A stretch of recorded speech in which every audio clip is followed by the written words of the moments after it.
ó, na mão dele. Se ligaram? Então seria muito melhor pro Pedrinho se houvesse um ministério conservador. Mas como é que ele vai se livrar se ele fez esse acordo? Então, em 1842, foi convocada eleições gerais. Eleições por município, por parlamento. E como eram os liberais que estavam no ministério, eles que fizeram as eleições. E eles tentaram fraudar as eleições. Manipular as eleições para colocar a maioria de liberais. E aí, cara, teve pancadaria, troca de tiro, morreu deputado, foi uma bagunça. E essas eleições foram apelidadas de eleições do cacete. Cacete por quê? Porque a porrada comeu, certo?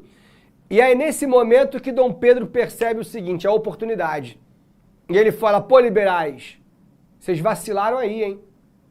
Vocês tentaram fraudar as eleições, nada a ver, não confio mais em vocês e demitiu o Ministério Liberal. E aí ele faz o Ministério Conservador, que sabe que os conservadores vão dar o poder que ele quer. Teve revolta? Teve revolta. Em Sorocaba, em São Paulo, Barbacena, Minas Gerais, são revoltas liberais. E aí Dom Pedro chama para reprimir esses caras, o seu homem de confiança, o mesmo cara que reprimiu a balaiada, um cara chamado Duque de Caxias. General Caxias foi lá, reprimiu os paulistas, reprimiu os mineiros, e Pedrinho se garante no poder. Show! E faz o Ministério Conservador. Então esses conservadores deram para Dom Pedro o que ele queria. Reabriu o Conselho de Estado, reformou o Código do Processo Criminal, isso aqui garantia um federalismo, cada província podia tomar suas próprias leis, enfraquece os juízes locais e o mais importante de tudo, vai restabelecer o poder moderador. Então existem os três poderes? Existem os três poderes, mas todos eles estão submetidos a um quarto poder exclusivo de Dom Pedro, que nós chamamos de poder moderador. Daí surge, pela imprensa, um conceito que vai ficar muito famoso, chamado parlamentarismo às avessas. Se você ler a Constituição do Brasil, o Brasil é uma monarquia parlamentar. Mas em uma monarquia parlamentar, quem manda é o parlamento. E nesse caso, quem manda é o Dom Pedro, através do poder moderador. Por isso vem esse termo. É um parlamentarismo que, ao inverso, é um parlamentarismo às avessas. Se ligaram, pessoal? Então Dom Pedro percebeu que é de maneira meio natural que ele vai começar a fazer um revezamento ministerial. Entenderam? Uma hora ele começa a colocar liberais, outra hora ele coloca mais conservadores, outra hora mais liberais, outra hora mais conservadores. Aqui, ó, como se fosse uma balança ou um carrossel, que é uma charge muito famosa também. Eu acho que já em 48 aqui, né? Isso aí. Em 48, mais um desafio, porque Dom Pedro ele vai enfrentar as revoluções, as revoltas liberais de Sorocaba e Barbacena. Ele reprimiu finalmente a Farroupilha, tudo isso com Caxias, em 45. E agora, em 48, nós tivemos a Primavera dos Povos, que vai ser a nossa próxima aula de geral, beleza? Essa Primavera dos Povos foi uma onda de revoluções liberais que aconteceram pela Europa, mais uma vez começa na França, e aí foi independente, aí foi para a Bélgica, foi para a Polônia, foi para a Áustria, foi para a Dinamarca, e no Brasil não foi diferente, porque os pernambucanos, que já são revolts, eles olharam e falaram, pô, poder moderador, Conselho de Estado, olha para a Europa. A Europa está derrubando o absolutismo. E aqui a gente está vivendo o absolutismo, está restaurando o absolutismo, pô, isso não pode acontecer. Então tem uma dissidência do Partido Liberal, que é uma galera de classe média alta urbana, médicos, professores, jornalistas, militares, que tinham um jornal que ficava na Rua da Praia, por isso a palavra praieira, que era o jornalista Borges da Fonseca e o capitão Pedro Ivo. E esses caras, eles não queriam proclamar uma república. Eles queriam derrubar o absolutismo do Dom Pedro. Não era nem derrubar o Dom Pedro, tá ligado? Era acabar com o poder moderador, acabar com o Conselho de Estado, proclamar, nacionalizar o trabalho brasileiro, porque ainda tem muito comércio português. Professor, mas os portugueses não estão perdendo força? Estão. Claro, principalmente politicamente. Repara que a partir do Segundo Reinado, a gente nem fala mais sobre portugueses. Agora a gente já fala de liberais e conservadores, porque os portugueses eles não têm mais como recolonizar. Já não tem mais essa possibilidade. Dom Pedro II é um imperador brasileiro, nascido e criado no Brasil, não tem sotaque português. Então, os portugueses se perdem. Mas quando a gente fala de comércio português, eles ainda dominam a porra toda, porque, pensa bem, os portugueses eles sempre foram comerciantes e militares. Eles foram expulsos, quer dizer, não foram expulsos, mas foram reduzidos, né, dentro do Exército Brasileiro e da Guarda Nacional, mas eles ainda manipulam, aliás, eles ainda controlam diversas redes de comércio. Por exemplo, padaria, parece zoeiro o padeiro português, mas não é. A padaria, o bar, o mercado, a cantina, tudo isso, cara, aqui no Rio de Janeiro então, São Paulo também. Ainda hoje você vê uma presença muito grande desses portugueses. Cara, já que tá tendo Flamengo e Vasco, né? O Vasco, ele nasce em 1898, 3 anos depois do Flamengo. O Flamengo nasce dentro do clube de regatas. Era uma galera estudante que gostava de jogar bola e criou o clube de futebol. Mesma coisa com o Fluminense e Botafogo. O Vasco não. O Vasco tem o clube de regatas, obviamente, mas já nasce de comerciantes portugueses que vão injetar dinheiro para fazer um centro de treinamento em São Januário, que é o bairro de São Cristóvão, e ali eles vão fazer o primeiro estádio de futebol da América, quer dizer, não da América, mas o São Januário era o maior estádio olímpico da América Latina quando foi construído. Então tem essa história de que o Vasco é o time do povo, mais ou menos. Povo porra nenhuma. É um time da burguesia portuguesa. Essa galera que botou dinheiro para construir estádio, centro de treinamento, entenderam a ideia? Que delícia. Bom, acabei de receber uma notícia boa aqui. Mas... Então, pessoal, Dom Pedro... Beijinho, galera. Acabei de falar dos caras, mano. Eu vou começar a fazer isso mais vezes, cara. Não é possível. O nosso diretor vascaíno foi até embora, cara. Aí quando eu meti, falei, tem que ser 5. Ele falou, pô, qual foi, Otto? Pra que tudo isso? Eu falei, cara, tá bom, beleza. Mas e aí é o seguinte, pessoal. A Praeira, os caras tomaram os quartéis, tomaram a prefeitura e proclamaram esse documento chamado Manifesto ao Mundo, defendendo o voto livre, universal, plena absoluta liberdade de expressão, nacionalização do comércio, fim do poder moderador, uma revolução liberal, encaixada com essa onda de liberalismo que está rolando na Europa, beleza? Mais uma vez Dom Pedro consegue reprimir mais uma revolta e consegue se consolidar no poder. Então, pessoal, você percebe que esses primeiros 10 anos, onde Dom Pedro vai de 14 até 24 anos, uma instabilidade danada no Brasil, cara. Ele tem que estar lidando com revolta, tem que estar lidando com sublevação, com ameaça estrangeira, com crise econômica, e ele está conseguindo, cara. E ele está crescendo. Então, repara o seguinte, por exemplo, em 1844, aqui é a repressão, os liberais estavam no ministério. E aí eles aprovaram uma tarifa chamada Tarifa Alves Branco. A ideia da Tarifa Alves Branco era muito simples. Chegou um produto inglês. Os ingleses querem vender garrafa pro Brasil. Aí a alfândega brasileira fala, peraí, rapidinho. Aí, Brasil, alguém tá produzindo garrafa? Não. Beleza, vou te cobrar 30%. Show?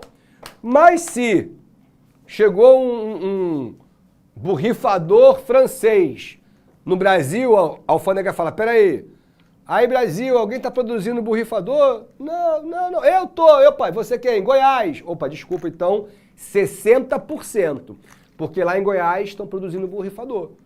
Entenderam a ideia? Professor, é uma medida protecionista? Mas se liga que não tem nada para proteger, porque é uma proteção de manufatura que não existe no Brasil. Então, no final das contas, a intenção da Tarifa Alves Branco é aumentar o quê? A arrecadação. É aumentar o dinheiro. Se ligaram? Porque a Inglaterra, principalmente, ainda pagava 15%, cara. Surreal, bizarro. A Inglaterra ainda pagava 15%. Então, a gente aumentou as tarifas. Qual vai ser a reação na Inglaterra? Bill Aberdeen. Por favor, meu diretor.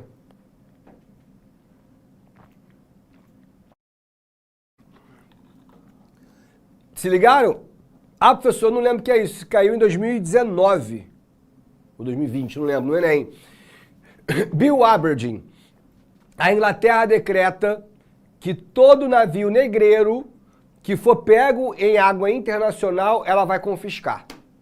Isso é uma clara retaliação ao Brasil, que ainda era, junto com os Estados Unidos, um dos pouquíssimos países da América que mantinha a escravidão. Então a Inglaterra, que não quer escravidão, que ela quer mercado consumidor, é uma maneira dela forçar e pressionar ainda mais o Brasil a libertar os escravos. Tipo, você está me sacaneando com tarifa alfandegária, então eu vou te sacanear também no tráfico negreiro. Em 1850, com os conservadores, vai ser aprovada então a Lei Eusébio de Queiroz. Essa Eusébio de Queiroz não é para inglês ver. Essa Eusébio de Queiroz, ela vai definitivamente acabar com o tráfico negreiro. Então ela oficialmente acaba com o tráfico de escravos africanos. Show? Professor, que maneiro.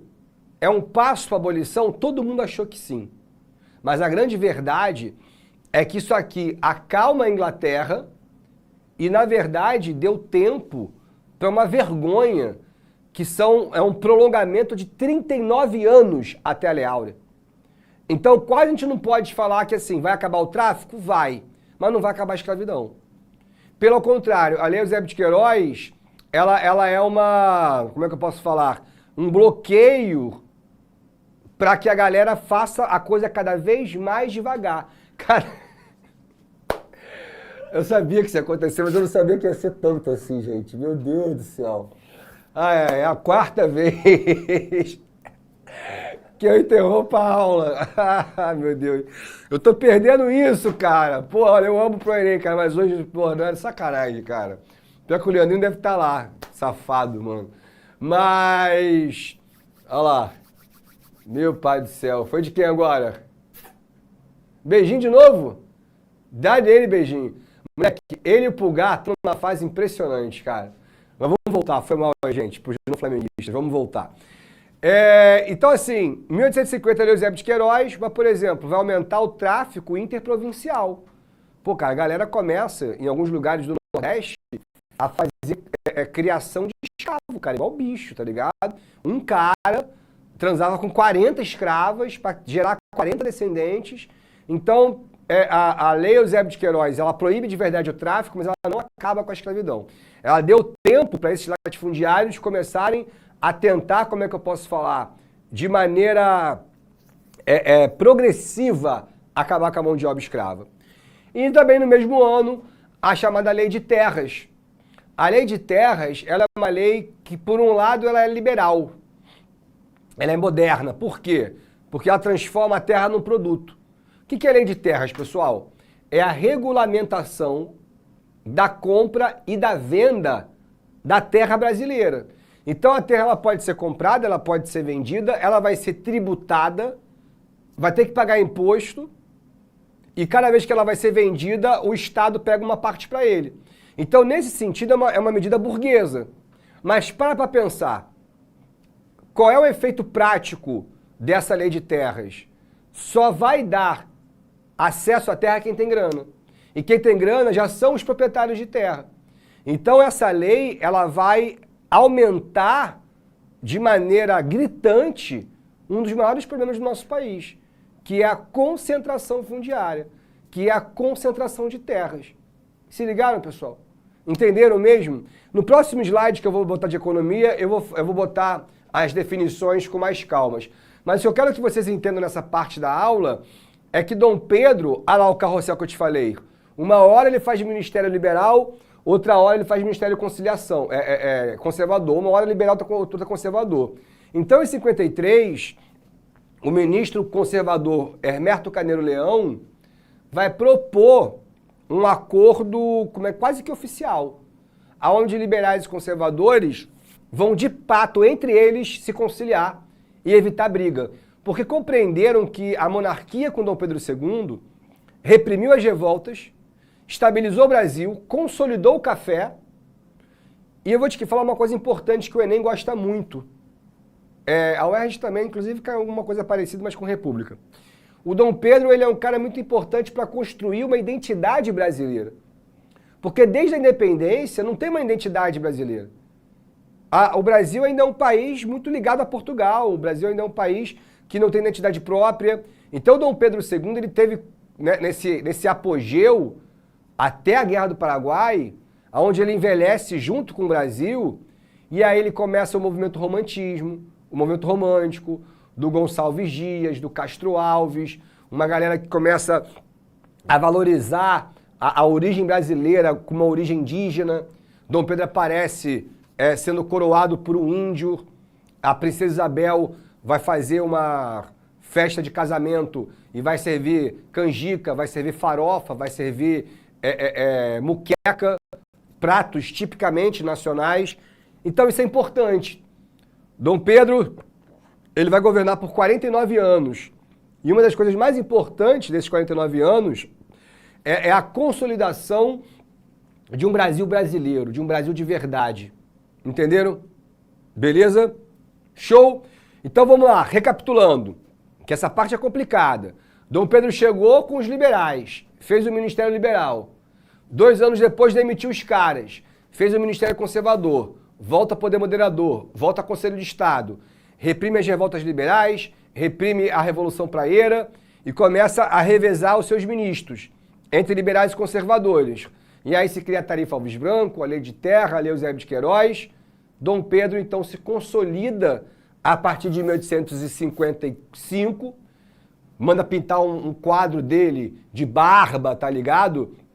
Um quadro dele um homem adulto para mostrar que ele não é mais uma criança, e ele começa a criar esses símbolos que tanto marcam a identidade do nosso país. Então, o que eu falei para vocês, ó, essa é a Tarifa Alves Branco, dá um print aí quem quiser.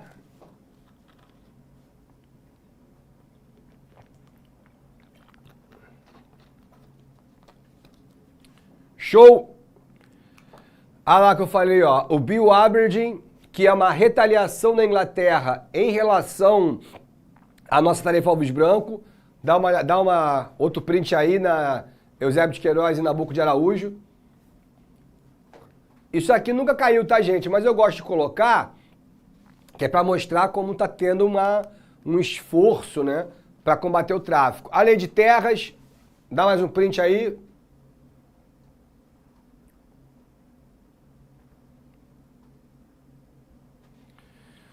Show! E aí, pessoal, vamos falar sobre o café. O café, cara, tem muita gente que fala, meu Deus, eu não sei o Vale do Paraíba, eu não sei o que é o Oeste Paulista. É muito simples, pessoal. O café brasileiro tem 2 fases. E essa fase é geográfica, entendeu? O café começa no Rio e vai se esticando até São Paulo. Então a primeira fase é aqui no Rio, Minas Gerais, e vai se expandindo. A segunda fase é lá em São Paulo, que vai ser o ápice. Aqui tem um mapinha, ó, que eu mostrei para vocês, e esse mapa explica muito bem. Então, primeira coisa, quem era o maior produtor de café antes do Brasil? Era a França. E ela produzia no Haiti. O Haiti fez uma revolução que durou 20 anos, e aí o Brasil aproveita esse espaço no mercado internacional para começar a plantar café. A gente pega café lá da Guiana Francesa, mas não dá para plantar no Nordeste, porque o Nordeste, até hoje, ele é quase todo tomado de plantação de cana-de-açúcar, de canaviais. Então, se não dá para plantar no Nordeste, vamos plantar no Sudeste. Vem descendo, vamos começar a plantar no Espírito Santo e Rio de Janeiro, beleza? E a concentração maior fica nessa região. Essa região, pessoal, é o Vale do Paraíba. Para quem é carioca, a galera conhece. É como quem vai para Queimados, Vassouras, Resende, Vale do Piraí, Mendes. É uma zona meio rural do Rio de Janeiro, beleza? Então, qual vai ser o modelo utilizado no Vale do Paraíba, pessoal? O mesmo modelo que já era conhecido desde sempre. O leme. O que é o leme?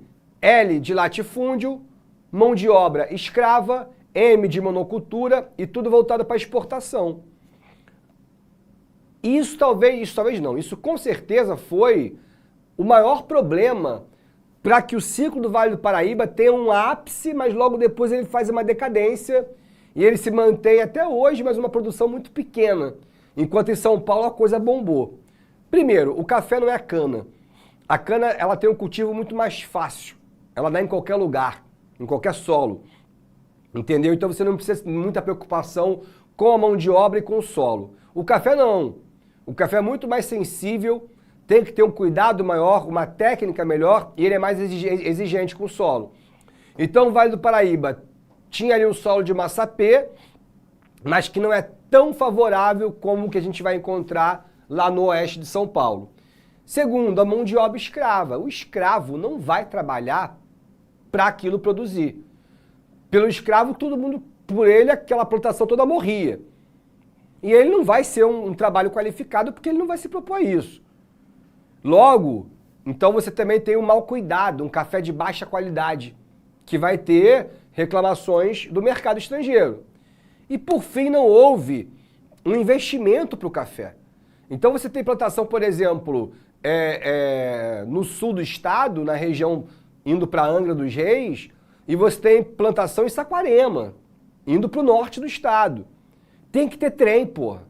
Como é que então a galera vinha lá de Resende, trazendo café para o Rio de Janeiro, na Praça 15, em lombo de burro, pô. Isso é um erro que São Paulo não vai cometer. Por isso que o Vale do Paraíba é o primeiro ciclo, é o começo de tudo, é a mão de obra escrava, mas tem uma estrutura arcaica, não tem uma infraestrutura, não tem investimento, não tem modernização. Quando, então, os exploradores chegaram no oeste de São Paulo, os primeiros caras que encontraram ali um território favorável ao café eram um grupo de espanhóis, colonos espanhóis, imigrantes espanhóis, e chamaram de Terra Vermelha. Vermelho, em espanhol, é rojo. Terra Vermelha, Tierra Roja. E aí o brasileiro, como é bom de apelido, chamou de Terra Roxa. Mas não é roxa, pô, é vermelha. Tu vai em Ribeirão Preto, já fui em Ribeirão Preto 3 vezes. 2 para dar aula e uma para o João Roque. E tu vê que a terra é vermelha mesmo, cara. E Ribeirão Preto é bizarro, é uma cidade grande, completamente cercada por plantações de café. Então, quando o café chega lá, primeiro, já é depois de 1850. Então, já é depois da Lei Eusébio de Queiroz. Ou seja, a galera já vai evitar usar mão de obra escrava. Já começa a trazer o imigrante, certo? Segundo, já se tem a ideia de que é necessário criar uma infraestrutura e um entendimento melhor. Então você começa a ter ali escola de agronomia, centro de pesquisa. Cara, você vai na Unicamp hoje, que está no Oeste Paulista, a Unicamp tem um curso que é um curso de introdução ao café. E não é para fazer o cafezinho no ponto certo, é de administrar uma fazenda de café. E isso é uma a universidade, cara, estadual. Isso é uma remanescência do que ainda é uma economia de um estado que ainda ganha muita grana na produção de café. Então, o oeste de São Paulo, como foi depois de Eusébio de Queiroz, a mão de obra é migrante.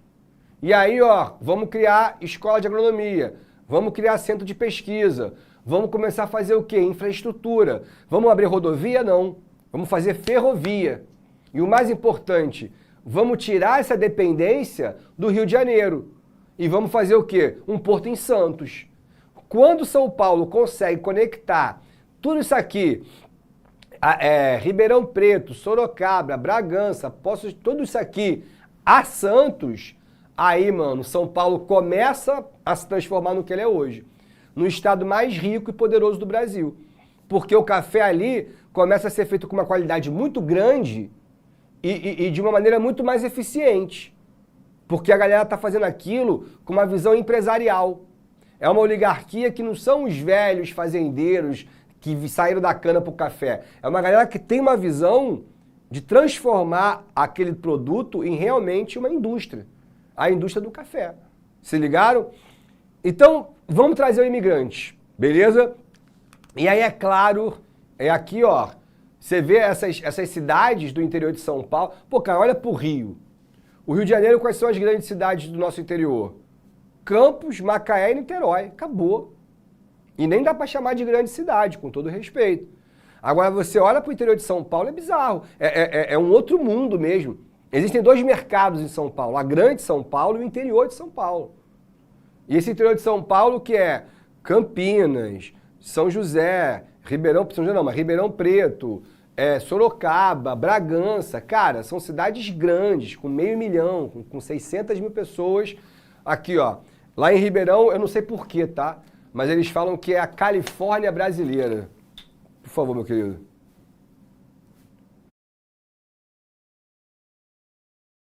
Obrigado. E aí eu tenho que dar uma zoada, porque, porra, Califórnia, irmão, tem que ter praia, né, cara? Então tem um mar de café. Mas vamos lá.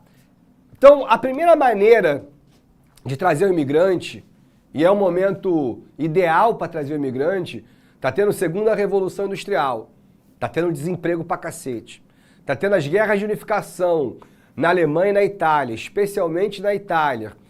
A Lei Eusébio de Queiroz acabou com o tráfico negreiro. Então tudo isso faz com que o Brasil vá começar a trazer o imigrante. Então a primeira maneira é o que a gente chama de sistema de parceria, que nada tinha de parceria. Como é que vai ser o esquema?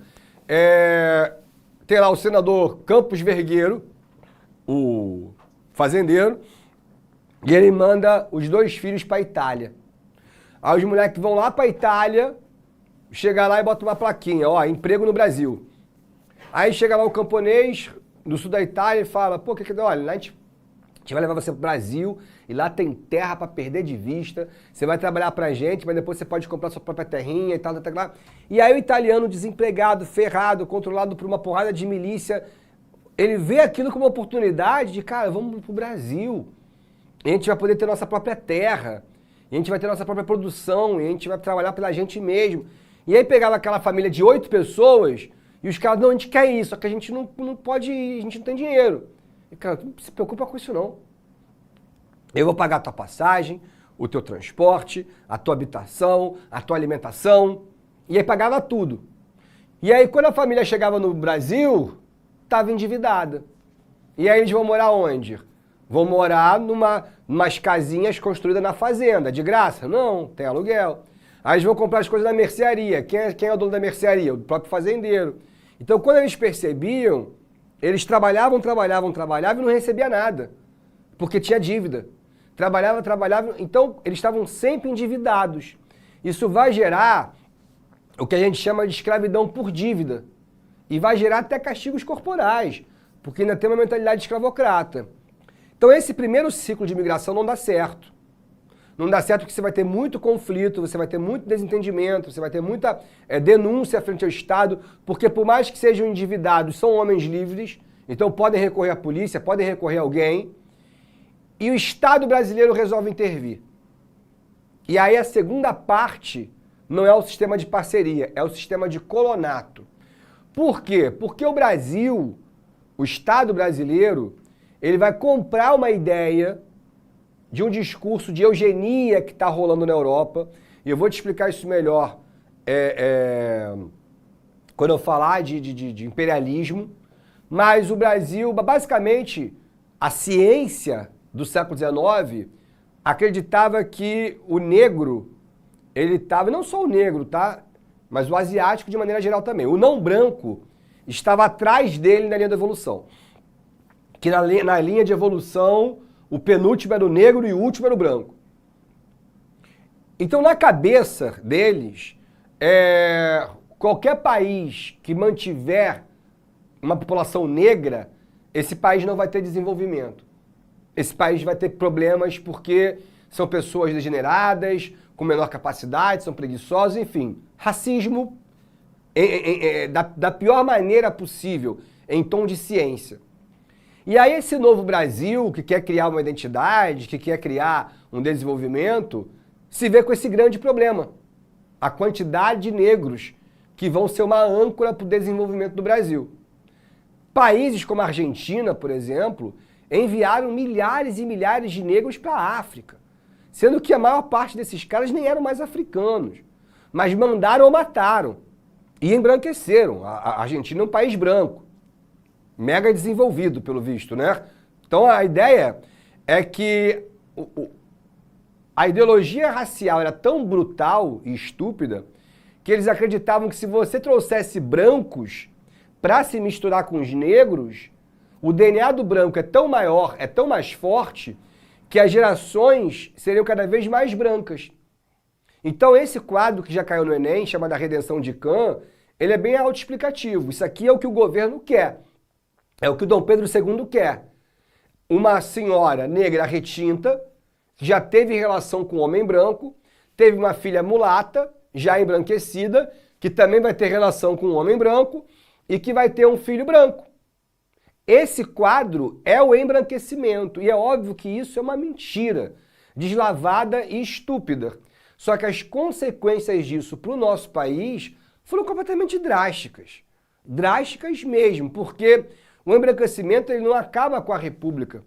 Pelo contrário, a República ela vai reforçar essa ideia de embranquecimento e ela vai criar uma legislação privando aos negros cidadania, colocando os negros constitucionalmente como um cidadão rebaixado, negando a ele direitos como, por exemplo, de ser guarda municipal.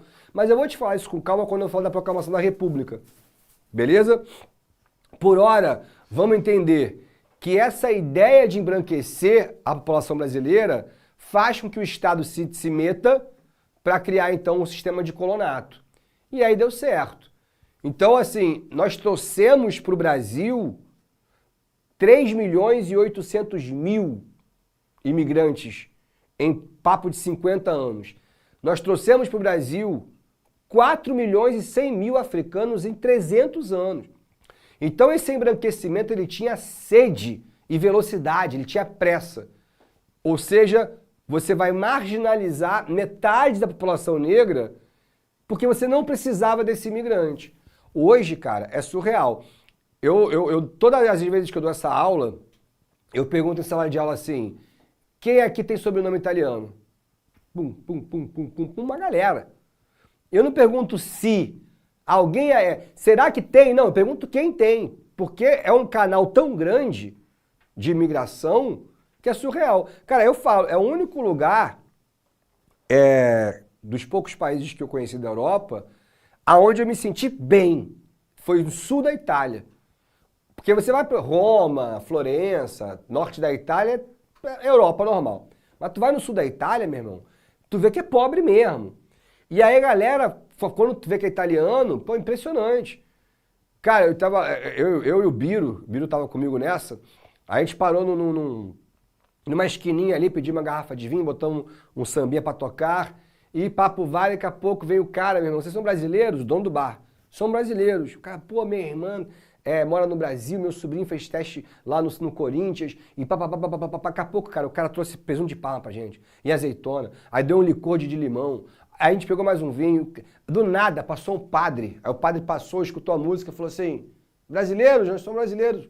Aí o padre parou, puxou um vinho, abriu, Francesco, pediu lá uma taça, uma biquere, começou a beber com a gente, morou 20 anos em São Paulo, blá. Nunca pensei na minha vida que eu ia beber com um padre, mano. Então, assim, isso aí tu vê no sul da Itália mesmo, porque é uma conexão tão grande que, cara, praticamente todo mundo lá tem alguma conexão com o Brasil. Todo mundo. Por conta dessa onda de imigração que vem há tantos e tantos anos. Beleza? E pra gente finalizar nossa aula, vamos falar sobre Irineu Evangelista de Souza, o famoso Barão de Mauá. Foi um caixeiro viajante a vida inteira, um homem de origem humilde, mas que sempre soube ganhar dinheiro, vendendo, comprando. Teve a visão de comprar as ações do Banco do Brasil quando o Banco do Brasil quebrou. E aí, cara, como todo mundo na época, acabou investindo também em café e virou barão, porque era o homem mais rico da América, sem ser América, Estados Unidos. E quando ele viajou para a Inglaterra com a esposa, ele andou de underground.